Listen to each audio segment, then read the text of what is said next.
Coaches are responsible for getting individual players to act together as a team, and they also must understand how interactions among team members will affect performance. Most coaches agree that a group of the best individuals usually does not make the best team. Simply stated, a good team is more than the sum of its parts.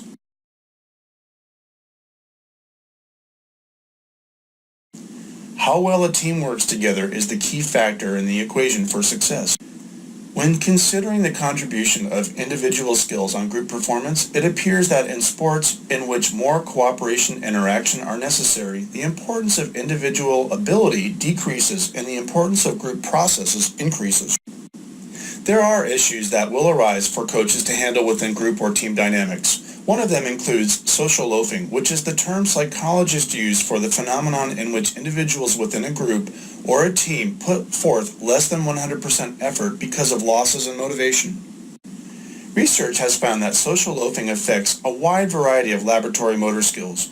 Overall, understand that research has shown that the losses in individual productivity attributable to social loafing are greatest when the contributions of individual team members are not identified, are dispensable, or are disproportionate to the contributions of other members within the team.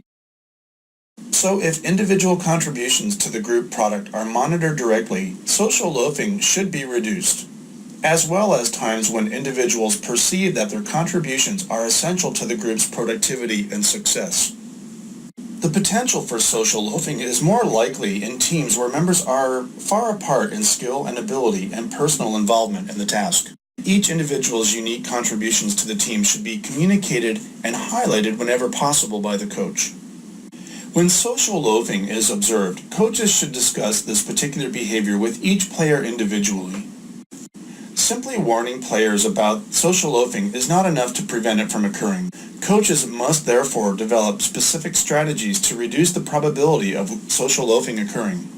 This is usually done by the coach being more aware of how social loafing is facilitated. Within sport or physical activity environments, exercise professionals and coaches must try to build cohesion in their classes or in their groups or teams. To define cohesion, we say that it is the total field of forces which act upon members to remain in the group. The first class of forces would be considered the attractiveness of the group and refers to the individual's desire for interpersonal interactions with other group members and a desire to be involved in the group's activities. The second class of forces would be the means control, referring to the benefits that a member can derive by being associated with the group. Task cohesion reflects the degree to which members of a group work together to achieve common goals. Social cohesion, on the other hand, reflects the degree to which members of a team like each other and enjoy one another's company as they perform as a team or group. To help us better understand cohesion, a conceptual model has been developed through research. This provides a framework for systemically studying cohesion and outlines 4 major antecedents or factors affecting the development of cohesion within sport and physical activity environments, including environmental concerns, personal concerns, leadership, and team factor dynamics as well. The environmental factors involved in cohesion relate to the normative forces holding a group together, and these factors are present when, for example, players are under contract for a particular team or management, or even family members that have expectations of athletes. The personal factors involved refer to the individual characteristics of the group members within the team. A great deal of variation occurs in personal factors, so personal factors can involve demographic attributes, cognitions and motives, and behavior overall. The most important factor associated with the development of both task and social cohesion on sports teams is individual satisfaction. Leadership factors also must be understood.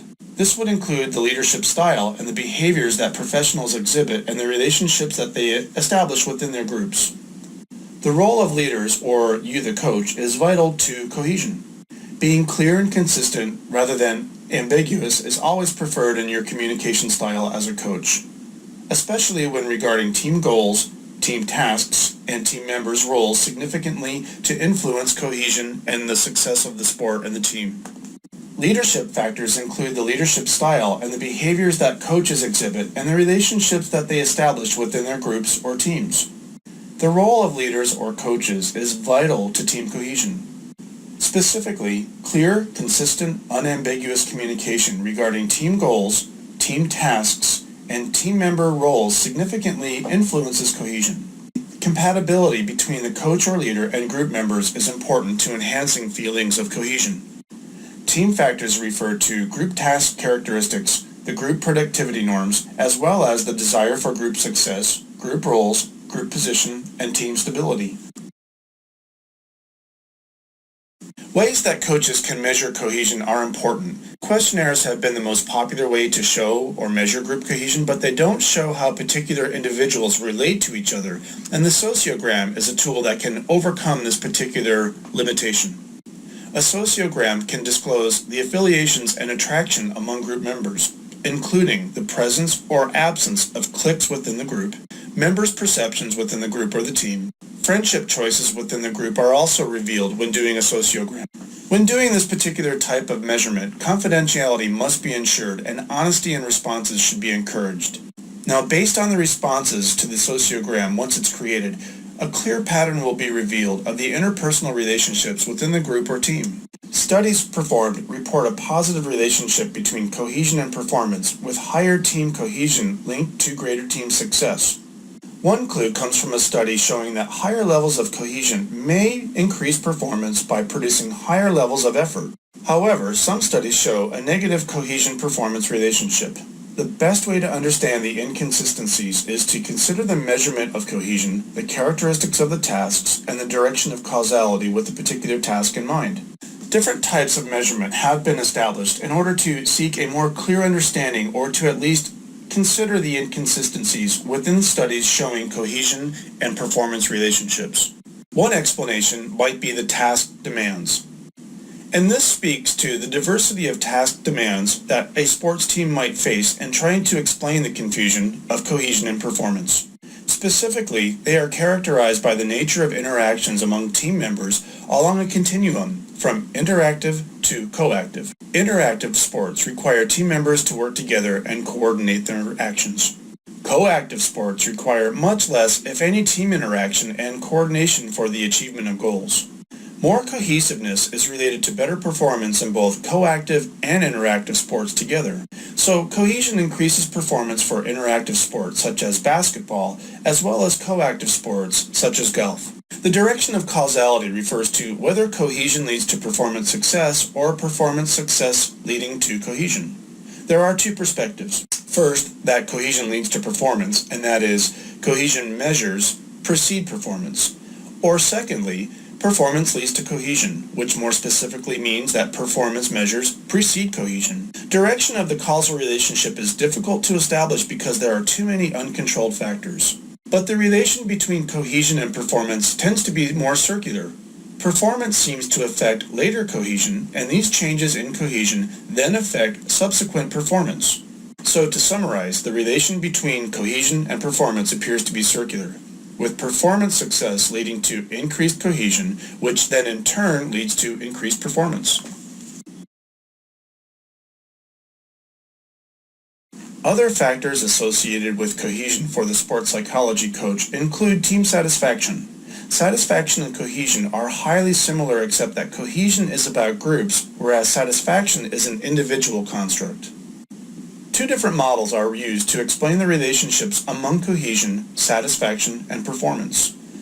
The first model hypothesizes a circular relation, with team cohesion leading to success, which in turn leads to feelings of satisfaction, and then tends to strengthen and reinforce team cohesion. The second model also hypothesizes a circular relationship. However, performance success is viewed to lead to higher cohesion. Both models suggest that there are indeed relationships among satisfaction, cohesion, and performance.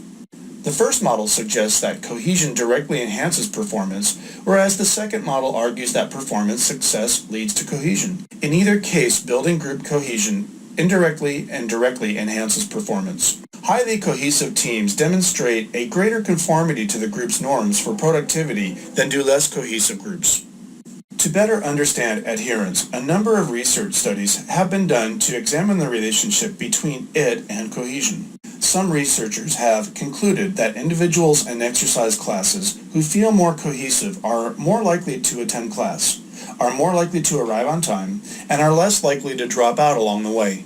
Exercisers who are more adherent are more resistant to disruptions in the group and are more likely to experience the positive effects related to exercise and have stronger efficacy beliefs related to exercise overall. In an effort to understand social support, research has focused on a positive relationship between the social support of an individual and the evaluations of group cohesion.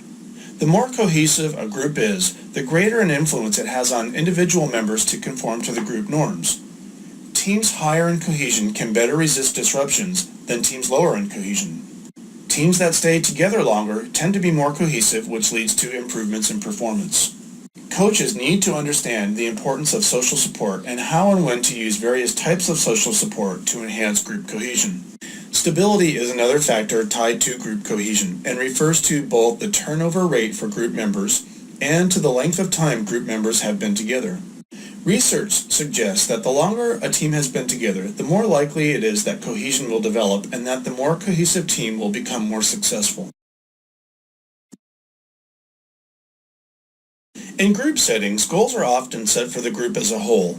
A group's goals are shared, and they are perceptions that refer to a desirable state for the group as a unit.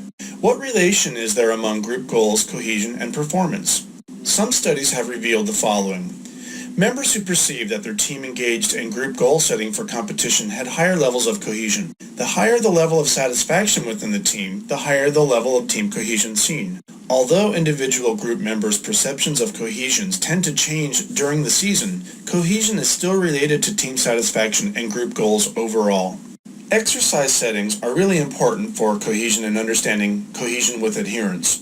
Dropout rates from formal exercise programs are at about 50%.